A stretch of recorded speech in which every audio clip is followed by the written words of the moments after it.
One thing you need to do this time of year is trim back your ornamental grasses. This is my neighbors, Brenda and Ken's house here, and I can see that Ken started cutting this back in the fall, and then maybe he ran out of time or decided it was too much for that day. So we're going to work with what we have here. Here's a bungee cord. We're going to tie it around. Thank you, Brenda. And we're going to make sure, yeah, let's bring it down a little lower. Tie it around. Now this bungee cord is adjustable, so I'm going to get a hold of this cord and pull it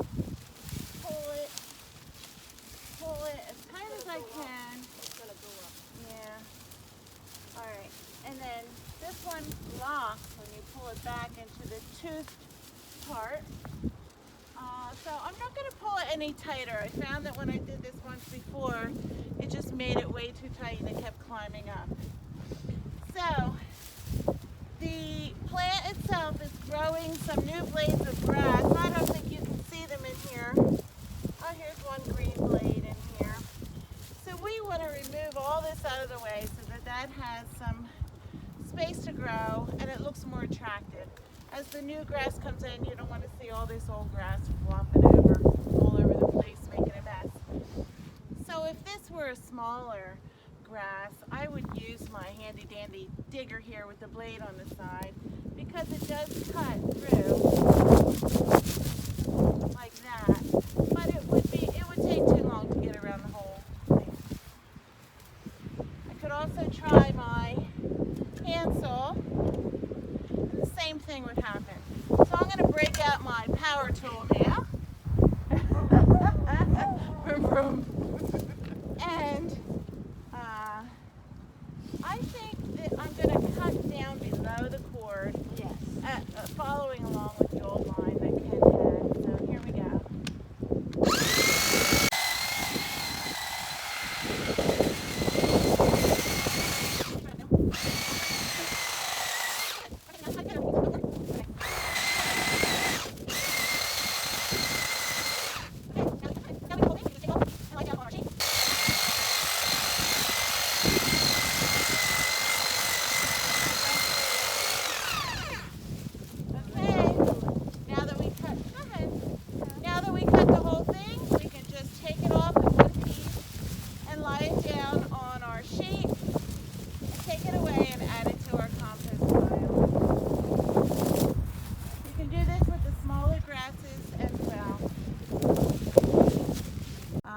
Look at this limelight hydrangea here. This is a panicled hydrangea, and this is one of the types that you can prune this time of year. This one, along with the hydrangea arborescens. Usually you'll see the Annabelle or the Invincible Spirit versions of the arborescens, but let's talk about this panicle type. The flower plumes are not round. They usually have a point at the top with a cone shape, kind of like an ice cream cone. Let's talk about why we prune. Why do people get out there with their pruning shears every year and start clipping away at plants? Well, one reason is to make them healthier, and another reason is to make them more beautiful. So we all love flowers, and the more flowers we get, the better.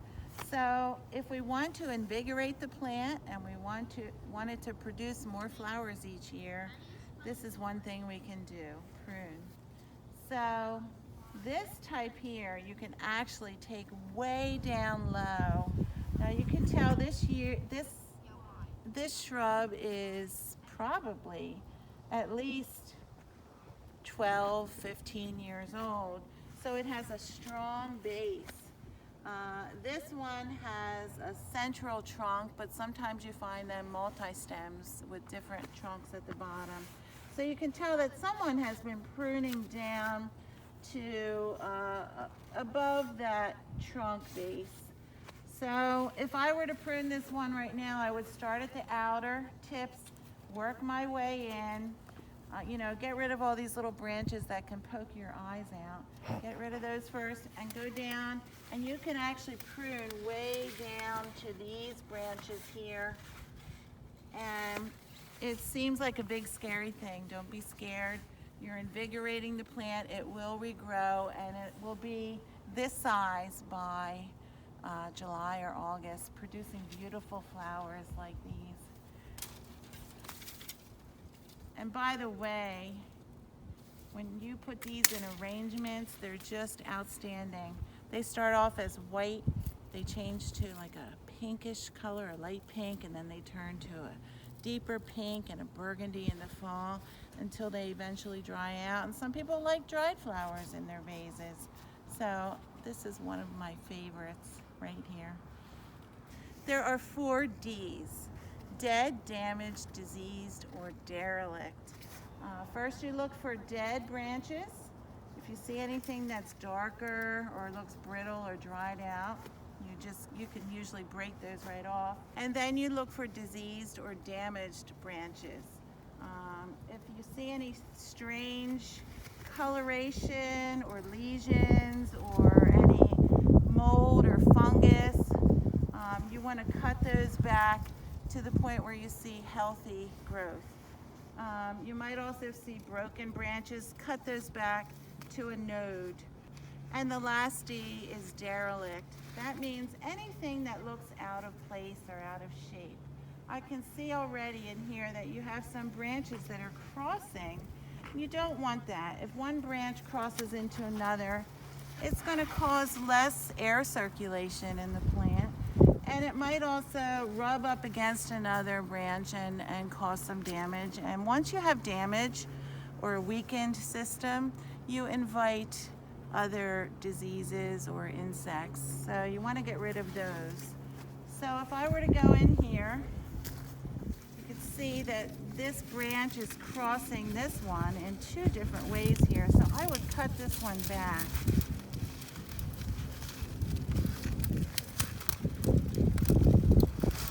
Now, of course, with this shrub, I'm cutting it way down anyway. I'm just showing you what I would do in this case.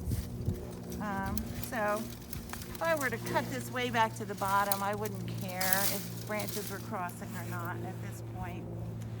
So that's a basic beginning to pruning. This shrub right here is called summer sweet. The other name for it is Clethra alnifolia. In the late summer, it produces these really pretty little stalks with very fragrant flowers. I have it next to my driveway, and I just love coming outside, getting in the car, and taking it in. So I want you to see something.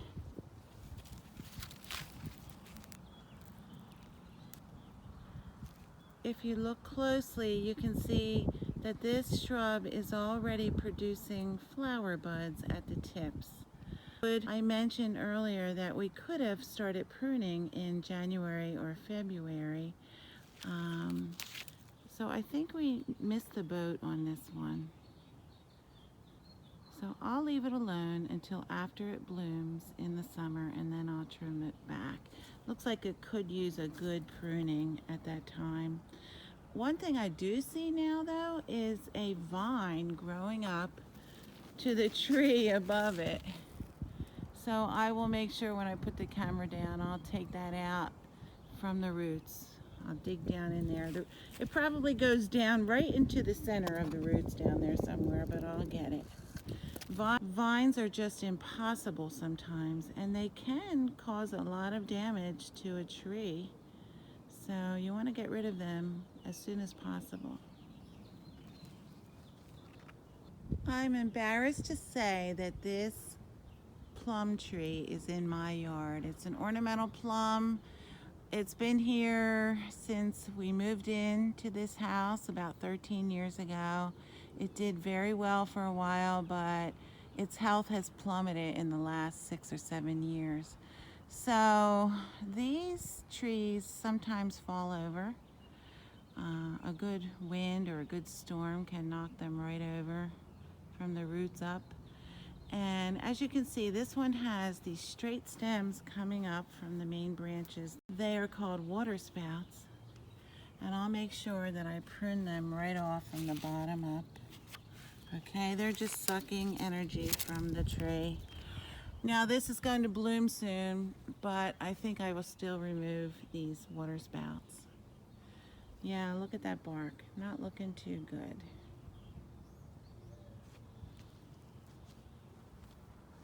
Here I have a vitex. It's also called a chaste tree. It actually has very beautiful purple blooms in the summer. And this can get really large, so when you plant it, you need to make sure you have a really good sunny spot for it. And it will do very well. One thing about it is the leaves look a little bit like marijuana leaves, but it's okay. The flowers make up for everything, and the butterflies love them. Okay, so this guy needs some work. This again is at my friend Brenda's house. She's behind the camera laughing. And she tried to prune it a few times, but luckily this is the time of year when I can take this tree way down as far as possible. The trunk at the bottom is really thick, so I don't know if we will be able to get to that today. My electric saw is not that powerful. I'm gonna have to bring somebody in with a stronger chainsaw. But this is your chaste tree. I'm going to cut it back as much as possible today, just to make it easier for the final step. All right. Hi, I'm Rose student. This is Brenda, my buddy. She helps me with everything, and I help her. So lucky to have met her. And she's lots of fun.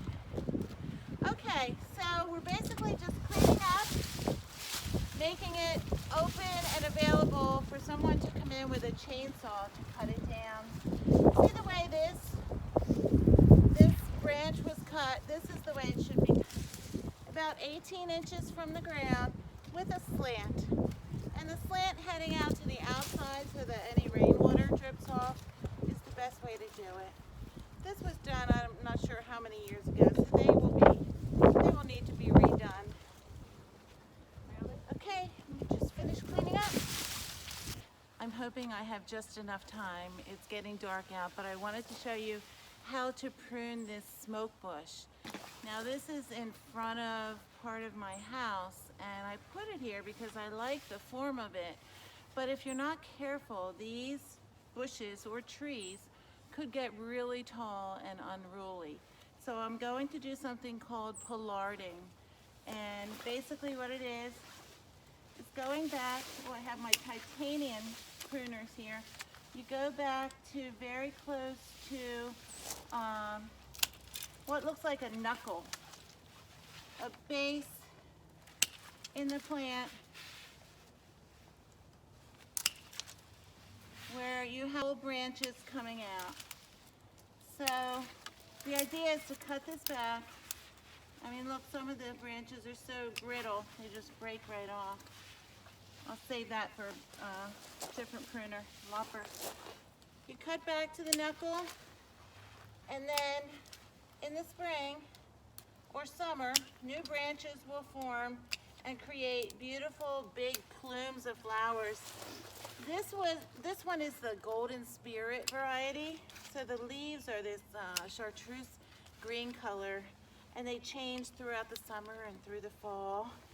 They start out chartreuse green, and then they turn like a nice golden yellow, and then an apricot color, and pink and orange, really nice. You can also get this in the straight form, which is a purple color, which is also very nice. Big pink plumes of flowers on it. I see we have a few little suckers down here. Always try to get those off. So I'm going to do this at every point and create like knobs or knuckles. So you really should start training your smoke bush early on, and every year try to keep it in the same habit. Actually, I'm going to try to leave some middle branches in here You should really try not to cut more than 1/3 off of any shrub, except for the ones I mentioned earlier. Okay.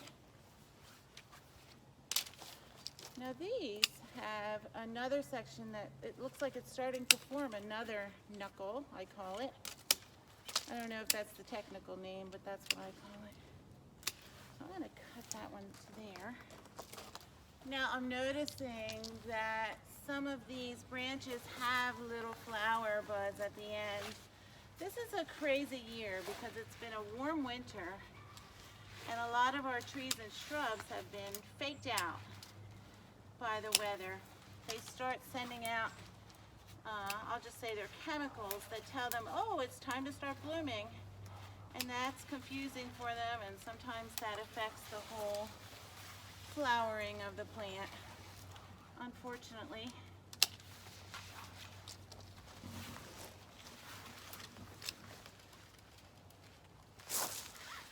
So next year I'll come back and I'll cut more of the middle branches and let some of the exterior branches go a little longer. You can alternate each year so that you're not cutting all of it back.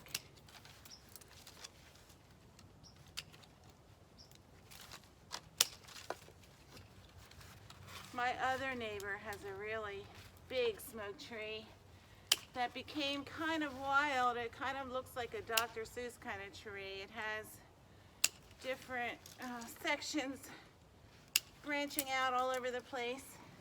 Definitely interesting. So if you let them go and you don't control them, that's what will happen, and then it's hard to tame them and create a nice structure. Put these back a little more.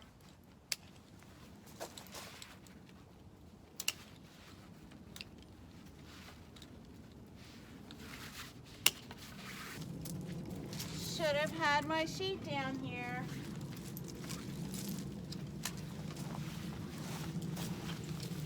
You know, I'll be out here tomorrow and I'll pick up this pile tomorrow. Time to get inside. I have things to do. So, if you just spend an hour each day at the most, I mean, you set your time limit to what you can do. If you take it in little chunks, then by summertime you should be well ahead of the game.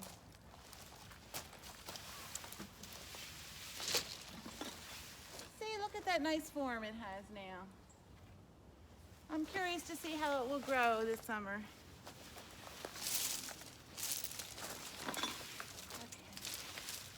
Okay.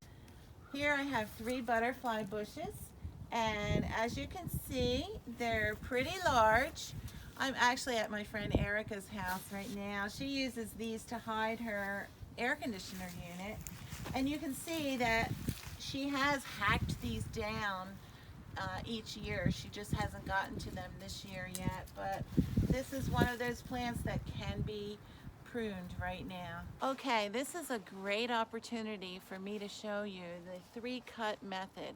Now see this branch here that's crossing over? It's not very heavy. And when it falls, it's most likely not going to rip the main branch here, but I'll show you how to do it just in case you have to cut any bigger branches or limbs in your trees in your yard. So basically we're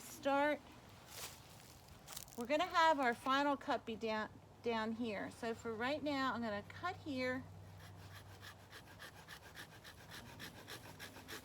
about halfway in. I'm trying not to poke the branch behind it.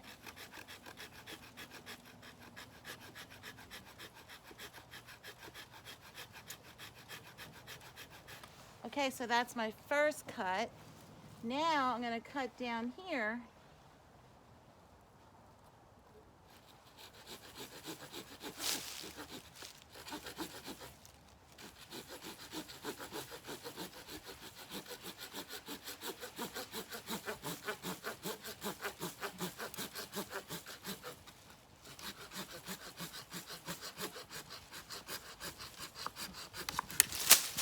And that branch can fall off without making the main branch rip in any way.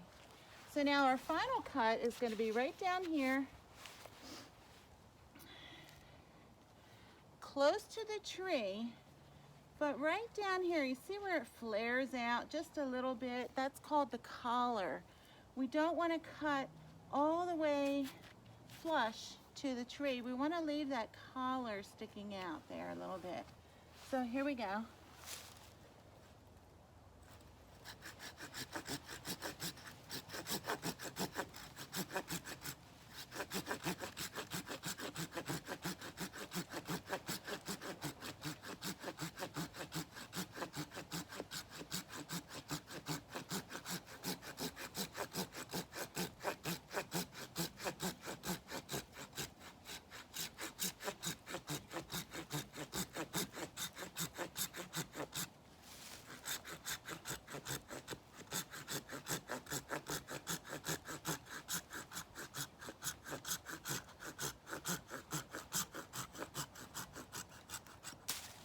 There we go.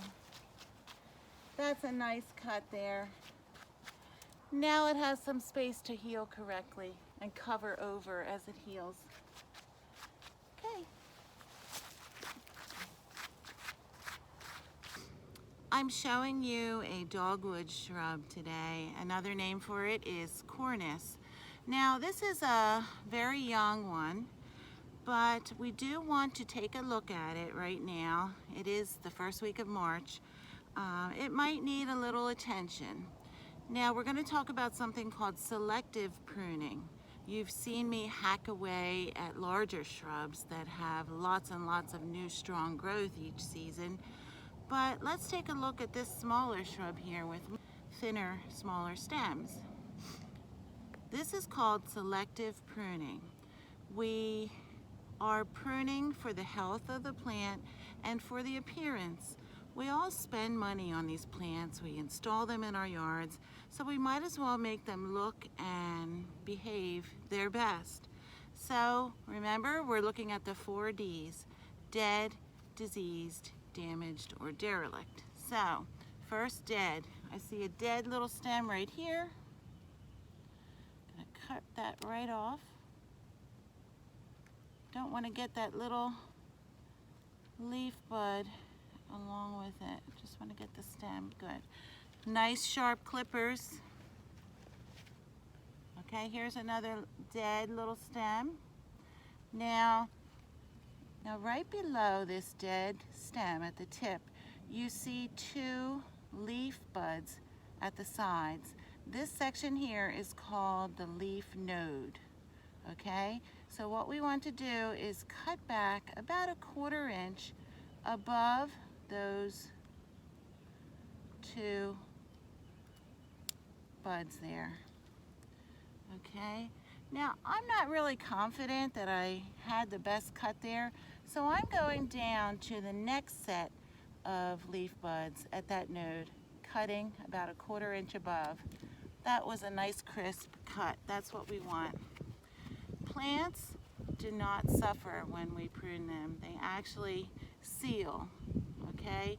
So don't feel bad about cutting a plant. It's a living thing, but we're doing a good thing for its health. Here's another dead stem. I'm going to take this down to this set of buds at this node. Another one. Now when you are pruning deciduous shrubs, you really don't want to cut more than 1/3. So you have to stop yourself at some point and say, I did what I can do this year. I did not stunt any flower growth, if there are any flowers on that plant, and I can come back next year and continue. Every year they do require a little bit of maintenance. Here's another dead stem.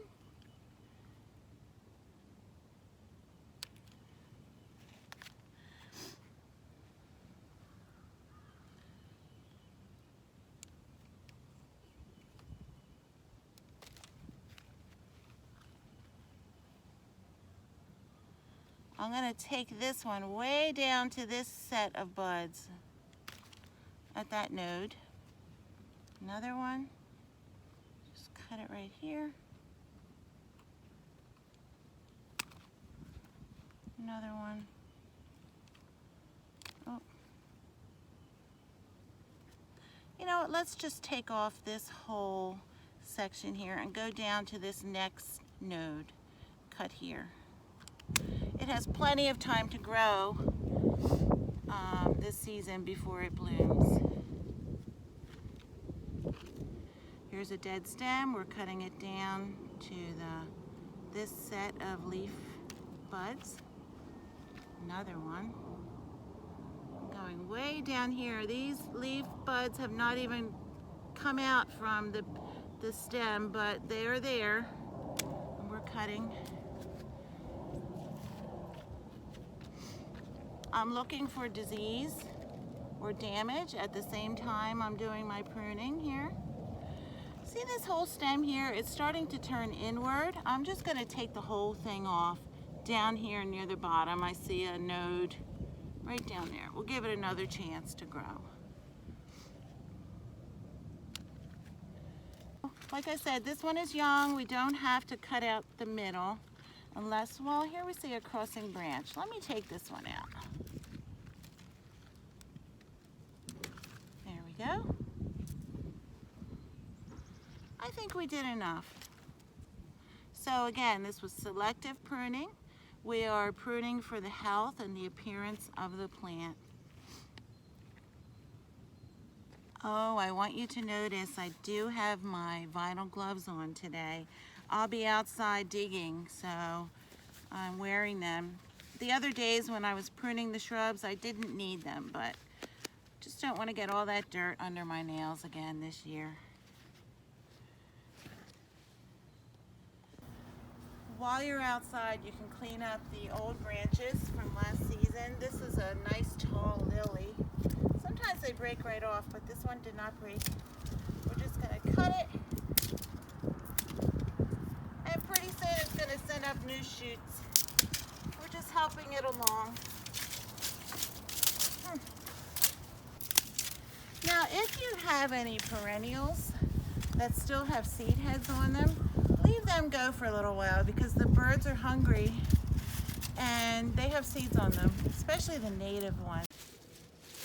I'm trimming back some liriope. This is a good time to do this. All ornamental grasses can be trimmed back now. This is a catmint plant. It's a perennial that is all dried up. You can see that underneath it has some new growth. Nice pretty light green leaves. So all of these brittle twigs and branches, have to turn it around correctly, Rose.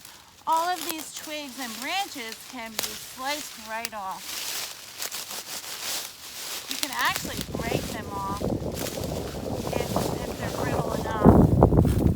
So you're just clearing up your garden at this time of year, giving everything a fresh new start, fresh new look for a new year. Okay. Notice I kept the leaves there. Actually, the leaves help protect the plants just in case we get more freezing temperatures. You want to keep it just as it would be naturally in real life. So you don't have to remove all of your leaves yet. Just keep them there, protect those little babies. And I'm doing the same thing with the asters. Look, the asters come right out. They're ready. Oh, here we go.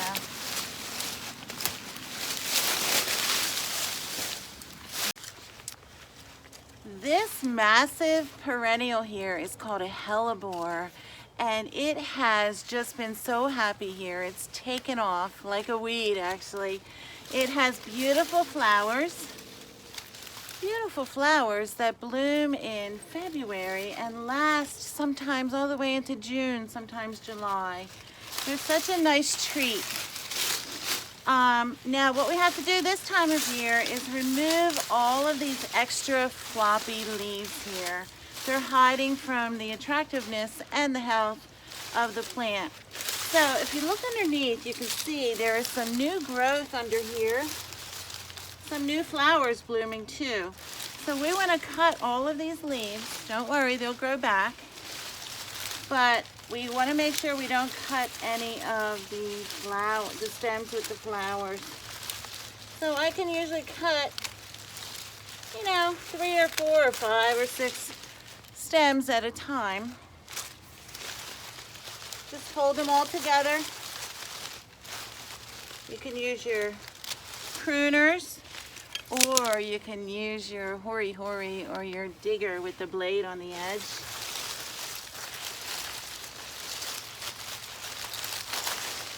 And just cut right through them. They're nice and soft.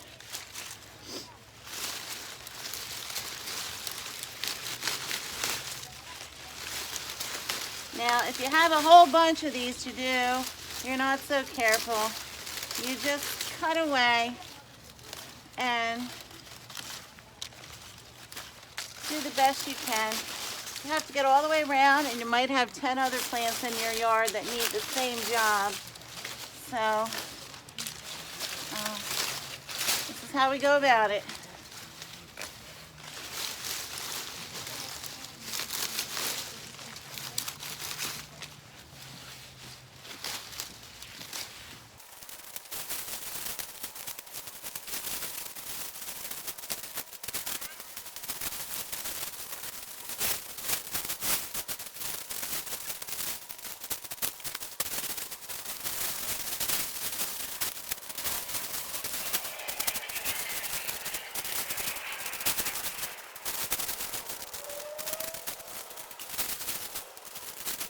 See that the whole plant just looks so perky and happy now.